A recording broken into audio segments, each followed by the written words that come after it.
Chris, you have been my friend and my inspiration for years, and that's largely because of the incredible integrity of your work. How would you describe your photography? Oh, that's a toughie. Well, a photograph is worth 1,000 words, and I've taken thousands of photographs, so I could go on all day.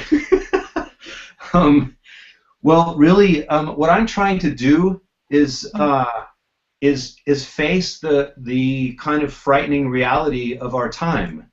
And there are all of these issues out there that we read about every day.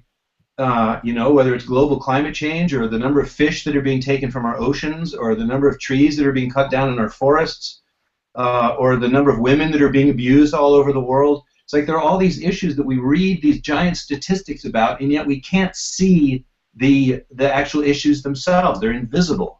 They're spread out over the entire planet. Uh, and and so there's no other way we can experience those issues other than by reading the gigantic numbers that are the statistics about them. You know, hundreds of billions of plastic bottles being consumed. And so I just want to create a visual image that at least points in the direction of the beginnings of comprehension of these issues so that we can start to feel something about them. That feeling sentiment is so poignant. I remember when I interviewed you a few years ago, and you told me about how in the wake of Hurricane Katrina, you were seeing image after image after image of dead babies wrapped in blankets and distraught mothers and decimated belongings. And what you said to me in that time was that all the news coverage was delivered in that typical horrible news voice. And that you felt nothing, but you had the intuition that there was a photographic story to be told, and that story was one of reverence and love and grief. And those three touch points of reverence and love and grief are so apparent in your Midway series that highlights the devastating effects of plastic pollution on Midway, which is a 2.4-mile atoll in the Pacific Ocean. How did you learn about Midway, and why did you want to document it? Well, it came to me as such a shock when I first learned about it. I was at a meeting of a group of scientists who were all studying the Pacific garbage patch, and I had heard about this phenomenon of ocean plastic pollution, and I was in the process of building a large-scale conceptual artwork that to depict the amount of plastic that was, that's estimated to be in our oceans, and I was at this meeting, and one thing that I was really hoping would happen at this meeting is that I would get to bum a ride on somebody's research vessel to the middle of the Pacific garbage patch so I could take a photograph of it. Because I had heard what we all have heard about it is that it's a floating island of garbage in the middle of the Pacific Ocean that's twice the size of Texas. And the kind of the citizen inside of me was like, oh my God, that's the most horrible thing imaginable. But the photographer in me is like, wow, I want to go there and take a photograph of it. And what I learned at this meeting is that there is no Pacific garbage patch.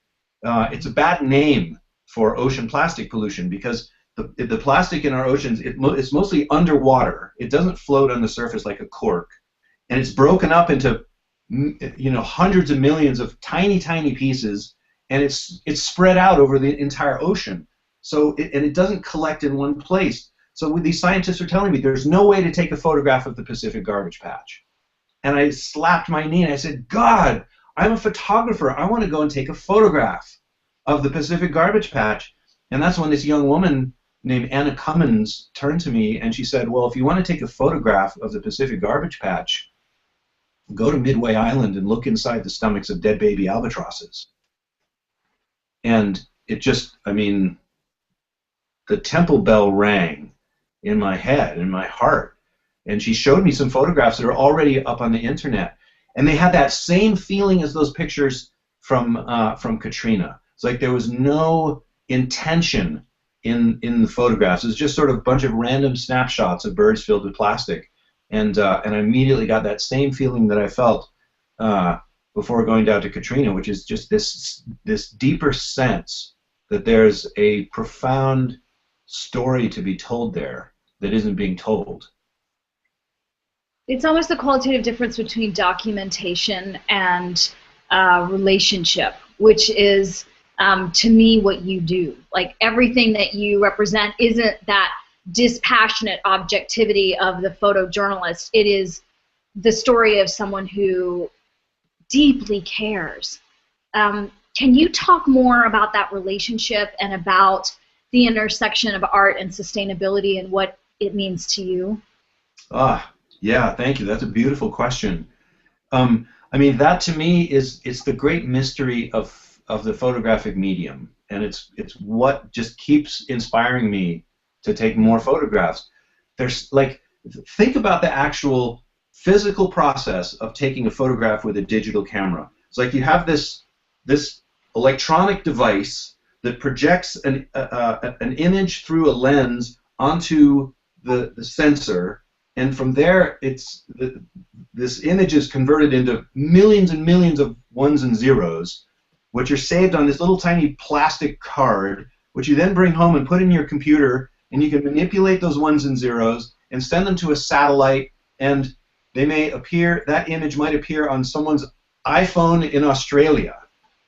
And despite all of the strange translations that happen during that process, from the actual thing in the real world to an analog image into digital, and then multiple iterations of the digital that are sent around on wires, despite all of those translations, the feeling that the photographer had at the moment of taking that photograph, like the relationship between the photographer and the subject, transfers, and it's captured in that image. And so what I've learned is if I allow myself to feel something for the subject that I'm working with, then somehow that feeling is embedded in the image itself.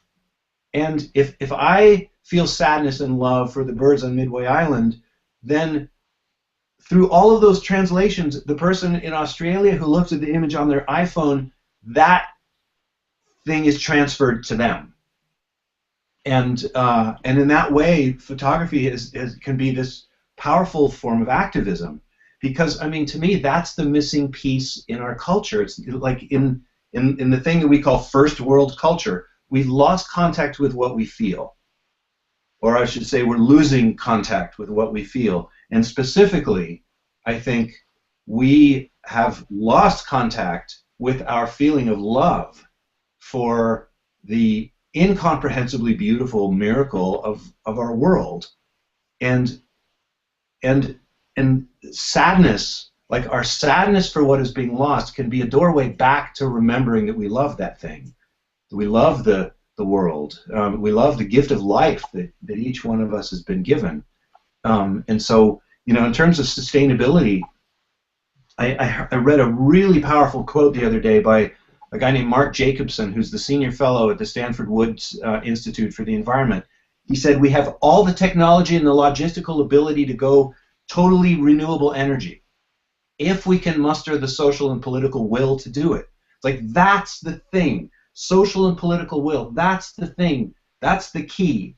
That if we could turn that key in the lock, it would transform the world. And to get back to social and political will, I think we have to get back to feeling, because that's what will is. It's a feeling inside of us. And it's, as you're saying this, like I'm watching the sunset over Istanbul, and I'm thinking, here we are in the same way, like someone's looking at your photo in Australia, like here we are connecting. And you have this extraordinary gift, which is part of why you're my inspiration, to really translate things that seem abstract and seem like mere quantification. I'm thinking about sort of all these staggering statistics that you were sort of referencing at the beginning of our conversation, but you turn them into works of art. You turn them into something that triggers that emotional response, and I think you almost make it safe for us to feel those emotions, that grief, that love, because those things are so close to each other. Can you tell me a little bit more about Running the Numbers, your series that really does turn these staggering statistics about the world into works of art, and kind of what compelled you to take that particular approach to the work, and sort of what your I don't know if you have one, but what your goal is through that process and through that particular project. Well, running the numbers was a kind of an evolution of a project that I did that I called Intolerable Beauty. And Intolerable Beauty, I worked for several years basically taking photographs of giant piles of the things we waste. So Intolerable Beauty, like I actually went to dumps and took pictures of huge piles of garbage, and I went to recycling facilities and photographed all the phones that are being discarded. And it was an interesting and frustrating process because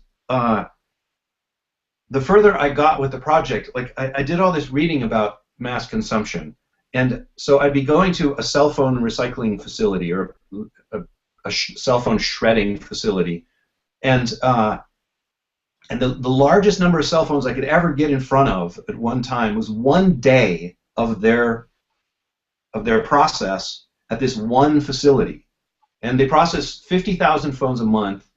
And they were willing to shut the whole place down for 1 day and take that day's phones and dump them all on the ground so I could take a picture of them. And so I did that, and I made this photograph of a few thousand phones, but at the same time I'm reading, we're using hundreds of millions of phones. And I'm realizing this is a drop in the bucket. And I mean, at this facility, like as I was photographing these 2,000 phones, there were trucks arriving with boxes and with the next day's phones, and as soon as we were done with those phones that I photographed, they all went into the shredder. And I'm realizing like what I'm actually seeing is a river, and I'm only able to take a snapshot of one little piece of the river, or it's actually like and if you think of all of the places in the world where the cell phones are being shredded every day, it's like all these tributaries, and I want to not only photograph the whole river, I want to photograph the ocean that they're ending up in. And of course, there's no such place. You know, there's no Mount Everest of our garbage. And thank God. Well, I don't know. I mean, I think it'd be amazing. Like, imagine if there was a pile of plastic bottles that every time anyone uses a plastic bottle, you had to go throw your bottle onto that pile. Of course, it'd be impossible. But just imagine such a thing. It would literally be as big as Mount Everest. And the individual act of throwing the bottle on, like you'd stand in front of this thing, and first of all, just the size of it would be mind-blowing. Like it would change one's life forever to see the enormity of this phenomenon, and it would connect us up with our own role. Because as you threw your own bottle onto that pile, you would feel your own contribution to it. And yet, there is no such pile. You know, our stuff just goes away, or you know, into a one-colored bin or another, and so we're disconnected from from our own role and from the bigger phenomenon. And so that was my frustration. I wanted to take a photograph of our mass consumption, and I realized I really couldn't do it. And so I decided I was going to try to start digitally building these images. And one of the challenges is to do it in a way that doesn't carry judgment, you know, because I don't want to finger point. It doesn't help. It doesn't accomplish anything. It just brings up people's defenses. You know, as soon as you start preaching at them, and so I really just want to identify the phenomenon without telling anybody how they should behave or what they should think. And so in that way, in a strange way, I think of my running the numbers pieces as being documentary photography. Amplified, almost. Actually, Intolerable Beauty is how I first met you, and I remember that series so well, and it really did shine a light on my own consumption and a greater understanding of this.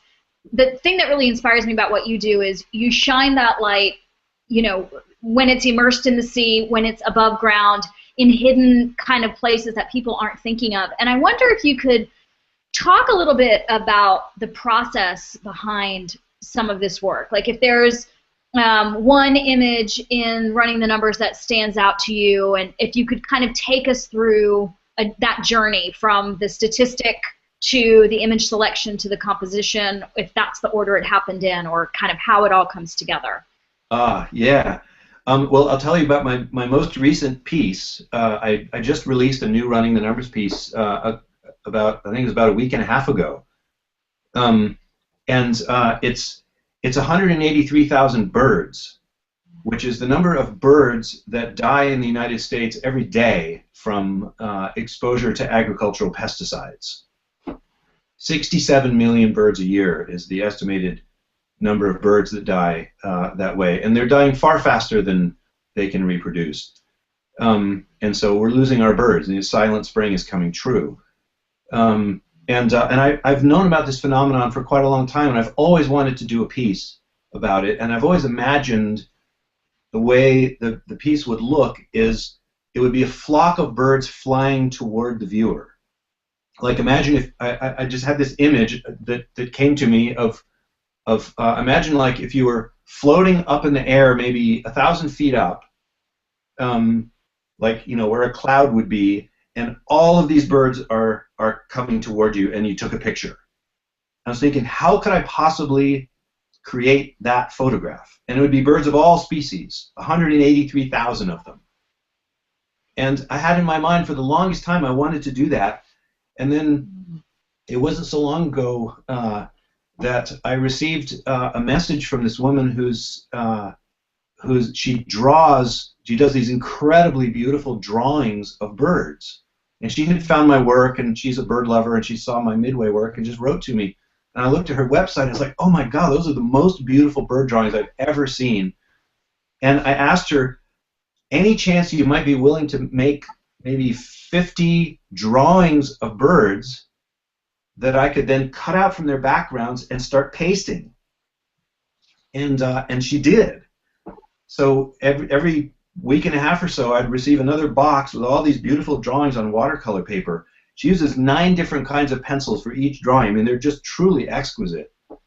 And so I ended up with, I can't remember how many, something like 35 drawings of birds flying right toward the viewer.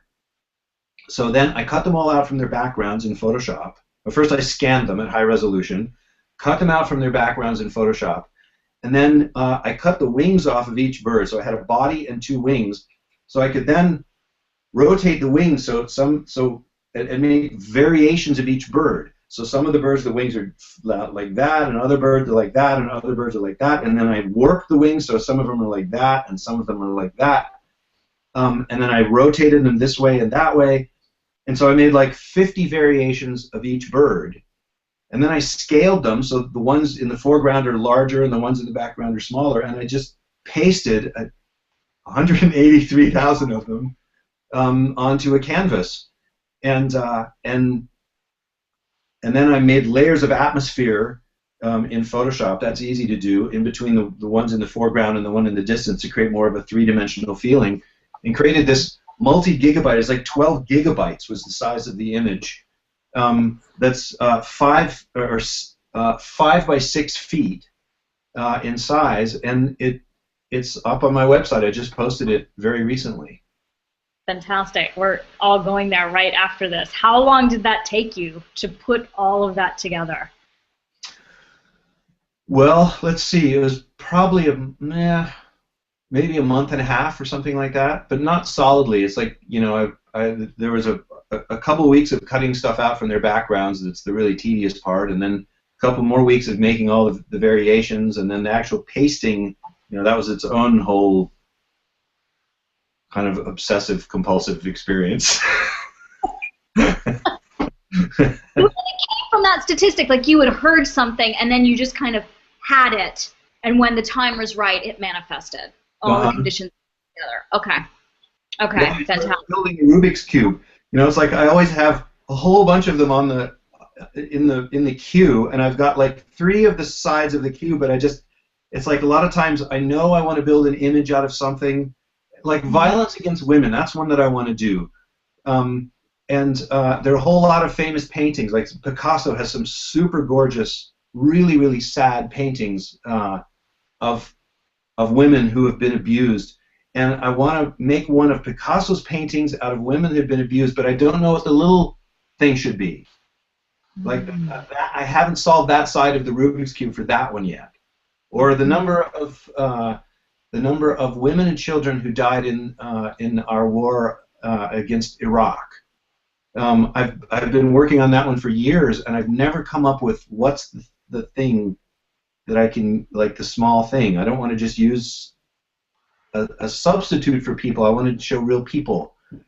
So yeah, it's only when all the sides finally come together then I finally say, okay, I'm going to go for it. It's like one moment of inspiration and then weeks and weeks of incredible tedium.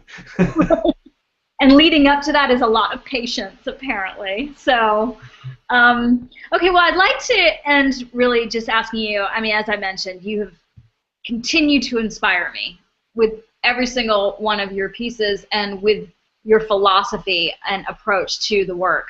Who or what inspires you? You know what inspires me and also keeps me up nights is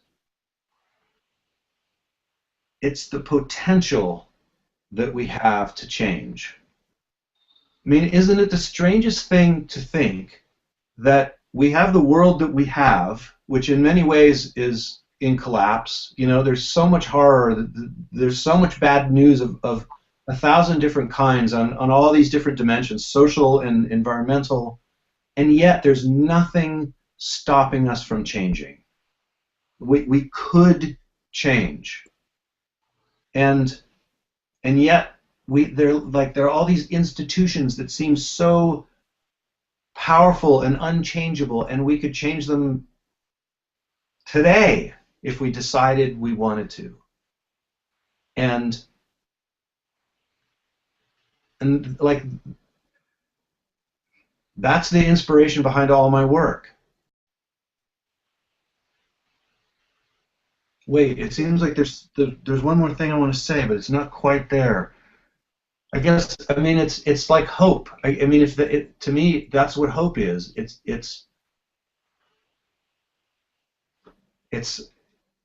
like the knowledge and belief that we could change. And my belief is that all we have to do to accomplish that change is remember that we love the world that we live in, and each other, and the gift of life that we have. If we could just collectively remember that. That's everything. Thank you.